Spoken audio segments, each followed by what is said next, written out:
बिस्मिल्लाहिर्रहमानिर्रहीम। अस्सलाम वालेकुम। मेरी तरफ से आप सबको ईद मुबारक। अज़ीज़ तुलबा और तलबात, आज एक बार फिर आपकी खिदमत में हाज़िर हूँ, इस उम्मीद के साथ कि आप खुश और हरम होंगे, ठीक ठाक होंगे। तो डियर स्टूडेंट्स, प्रीवियस लेसन में हमने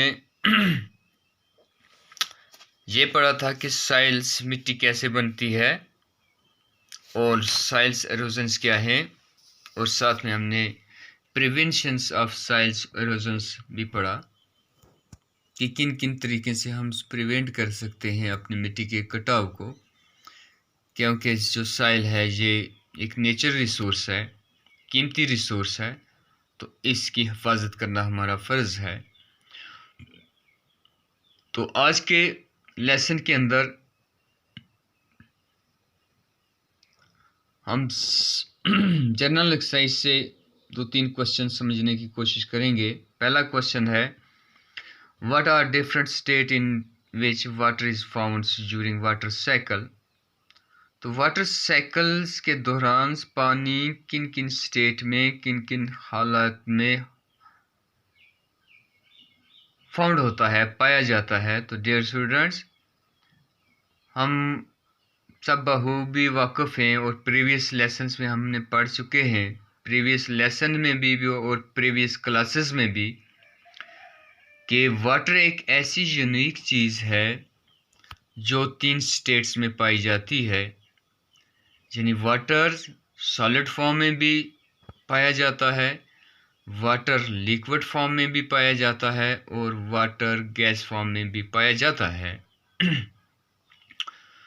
और जिस वक्त वाटर साइकिल है, तो वाटर साइकिल के अंदर यही 3 स्टेटें पानी की पाई जाती हैं। जैसे कि यहाँ है ग्राउंड वाटर, वो पानी जो ज़मीन के अंदर ज़ेर ज़मीन पानी, सरफेस वाटर जो पानी ज़मीन की सतह के ऊपर है, फिर वाटर वेपर्स पानी के बाहरात, वाटर ड्रॉपलेट्स पानी के छोटे कतरे, फिर क्लाउड्स हैं। तो water is found in gases states, liquid state and solid state during water cycle. तो वाटर गैसेस स्टेट में भी, लिक्विड स्टेट में भी और सॉलिड स्टेट में वाटर साइकिल के दौरान पाया जाता है। मैं एग्जांपल दूंगा आपको, जैसा कि हाई माउंटेन्स हैं, या हाई माउंटेन्स पीक्स पर भी समर के दौरान भी, जहाँ हमारे ग्लेशियर जो हैं वहाँ 12 महीने 365 दिन वहाँ वाटर मौजूद होता है। किसकी शक्ल में? इन the form of solid form, snow की शक्ल में, आइस की शक्ल में। तो गर्मी की वजह से वही वाटर वहाँ से मेल्ट होता है, तो किसकी शक्ल अख्तियार करता है? लिक्विड की शक्ल अख्तियार करता है। और वही पानी फ्लो होके वहाँ से नदी नालों के ज़रिए, दरियाओं के ज़रिए किस में पहुँचता है? समुंदर में पहुँचता है। और वहाँ से फिर किसकी वजह से? यानी गर्मी की वजह से वहाँ वाटर वेपर्स उठते हैं, वही वाटर वेपर्स दोबारा हवा में जाते हैं, और वहाँ से फिर वो सर्दी की वजह से वहाँ कंडेंसेशन प्रोसेस होती है। तो इस तरह से ये क्या है? ये वाटर साइकिल्स कंटिन्यू है, और वाटर साइकिल में पानी 3 ही हालत में पाया जाता है। नेक्स्ट है हमारे पास, name 2 biological importance compounds that contains both oxygen and nitrogen. यानी 2 बायोलॉजिकल इंपॉर्टेंस हमने बतानी है कंपाउंड्स की, जिसमें बोथ ऑक्सीजन और नाइट्रोजन हो। जैसे हमारे पास प्रोटीन्स है, न्यूक्लिक एसिड, डीएनए और आरएनए। यानी प्रोटीन्स में नाइट्रोजन भी पाया जाता है और ऑक्सीजन भी पाया जाता है। और न्यूक्लिक एसिड जो है, जैसे डीऑक्सी राइबो न्यूक्लिक एसिड और राइबोस न्यूक्लिक एसिड, जो डीएनए और आरएनए है, इनके अंदर भी ऑक्सीजन और नाइट्रोजन पाया जाता है। नेक्स्ट क्वेश्चन है हमारे पास, list any 3 humans activities which would lead to an increase in carbon dioxide of air. यानी ह्यूमन्स की 3 एक्टिविटीज बतानी है हमने, जिसके ज़रिए हम हवा में कार्बन डाइऑक्साइड की कंसंट्रेशन ज़्यादा हो रही है।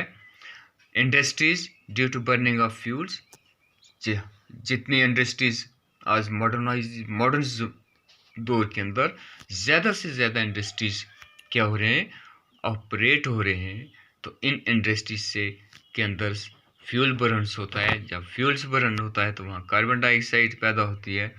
तो एक फैक्टर ये है industries due to burnings of fuels, combustion of fossil fuels to provide energy for various need like heating, cooking, transportation extra. और दूसरी एक्टिविटीज़ है जो हम फॉसिल फ्यूल्स पेट्रोलियम वगैरह का इस्तेमाल करते हैं, किसके लिए, एनर्जी के लिए, जैसा कि हीटिंग के लिए, कुकिंग के लिए और ट्रांसपोर्टेशंस के लिए गाड़ियों के अंदर। तो जहाँ भी फ्यूल्स इस्तेमाल हो रहा है और क्या पैदा हो रहा है, कार्बन डाइऑक्साइड पैदा हो रहा है। फिर रिस्पायरेशन एंड डिफॉरेस्टेशन। अब रिस्पायरेशन प्रोसेस, जब रिस्पायरेशन प्रोसेस होगा लिविंग ऑर्गेनिज्म के अंदर तो वहाँ से क्या पैदा होता है, वहाँ एनर्जी और कार्बन डाइऑक्साइड पैदा होता है। और डिफॉरेस्टेशन की वजह से भी कार्बन डाइऑक्साइड जो है ये ज़्यादा हो रहा है, किसमें, हवा में।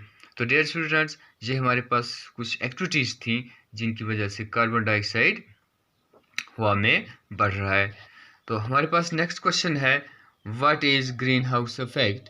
तो ग्रीन हाउस इफेक्ट क्या है, the increase in global temperature due to rise in carbon dioxide is called green house effect, it causes global warming. तो ग्रीन हाउस इफेक्ट जो है कि पूरी ग्लोबल वार्मिंग जो यानी पूरे हमारे जो वर्ल्ड है इसका टेम्परेचर जो है ये बढ़ रहा है, इसका टेम्परेचर बढ़ रहा है किसकी वजह से, कार्बन डाइऑक्साइड की वजह से। और इसी को हम ग्रीन हाउस इफेक्ट कहते हैं।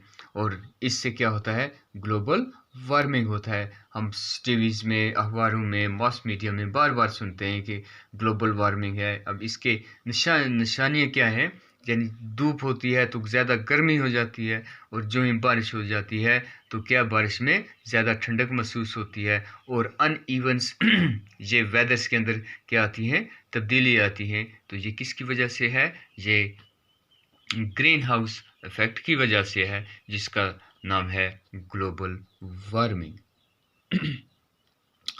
Another question is, what are the two forms of oxygen found in the atmosphere? What are the two forms of oxygen found in the atmosphere? कि ऑक्सीजन की कौन सी किस्में जो हैं एटमॉस्फेयर में पाई जाती हैं। ऑक्सीजन अबाउट 21%, और दूसरी फॉर्म जो होती है, ये जो ऑक्सीजन है 21% यानी O2, ये वही ऑक्सीजन है जिसको हम इनहेल करते हैं। लिविंग ऑर्गेनिज्म की ज़िंदगी जो है डिपेंड करती है किसके ऊपर, इसी ऑक्सीजन के ऊपर। और दूसरी फॉर्म जो है ऑक्सीजन जो एटमॉस्फेयर में पाई जाती है वो है ओजोन। अब इसका मॉलिक्यूलर फार्मूला बनता है O3, याद रखना है। यानी ऑक्सीजन का ऑक्सीजन मॉलिक्यूल फॉर्म में होता है तो इसका फार्मूला है O2 और ओजोन का है O3। तो ऑक्सीजन और ओजोन ये दो किस्म की हालत में एटमॉस्फेयर में पाया जाता है। अब दोनों के अपने अपने काम से। तो ओजोन जो है ये in the upper regions such as atmosphere oxygen is form in the form of ozone. तो ओजोन जो है ये एक लेयर्स है जो कुदरत की तरफ से बिछाई गई है एटमॉस्फेयर के ऊपर, जो इंफ्रारेड अल्ट्रा वायलेट रेज को प्रिवेंट करती है, रोकती है, ताकि वो ज़मीन तक ना पहुँचे और उनसे क्या है वो डेंजरस है।